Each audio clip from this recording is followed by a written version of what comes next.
train de comprendre qu'on est dans un pays autoritaire. Donc c'est un grand moment de vérité qui, moi, me réjouit, parce que les luttes sociales ont une très grande noblesse.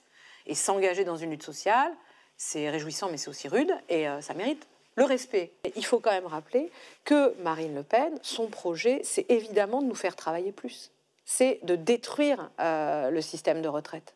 Il y a un tel niveau de censure dans ce pays que moi, je considère qu'on ne sait pas, en fait, ce que les gens pensent. La responsabilité de l'intellectuel, c'est d'être extrêmement humble en allant prendre des leçons de démocratie et de lutte en y allant.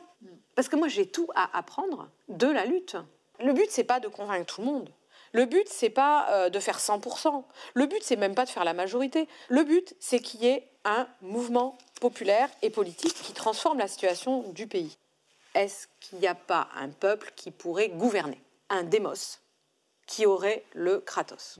Le mouvement des Gilets jaunes a continué en 2023, puisque qu'est-ce qu'on chantait dans tous les... On chantait la chanson des Gilets jaunes, c'est la suite du mouvement des Gilets jaunes. Les Gilets jaunes sont toujours dans cette affaire, alors que moi, il y a 3 ans, tout le monde était enfermé. Les Gilets jaunes, on me dit toujours pourquoi ils ont échoué, ils ont fini. Et moi, j'arrêtais pas de dire, personne ne sait si c'est fini. Je conteste que le 6 juin, il y avait encore une manifestation, etc., que quelques jours plus tard, quelqu'un puisse dire, ça y est, on a perdu. Non, je suis désolée, je le conteste parce que je ne vois pas les choses de cette manière.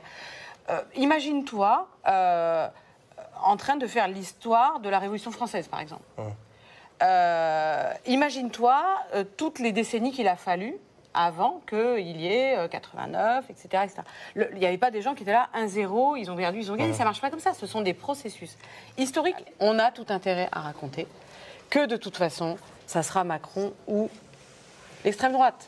C'est quand même une forme de déni quand même spectaculaire, alors qu'on a eu tout un pays qui était sur les mots d'ordre, en réalité, de ce mouvement de gauche, alors même que les gens qui étaient dans la rue n'étaient pas forcément de gauche. Tout le récit qui a été vendu par ce type de pouvoir, qui était que c'était le seul rempart contre l'extrême droite, s'est effondré.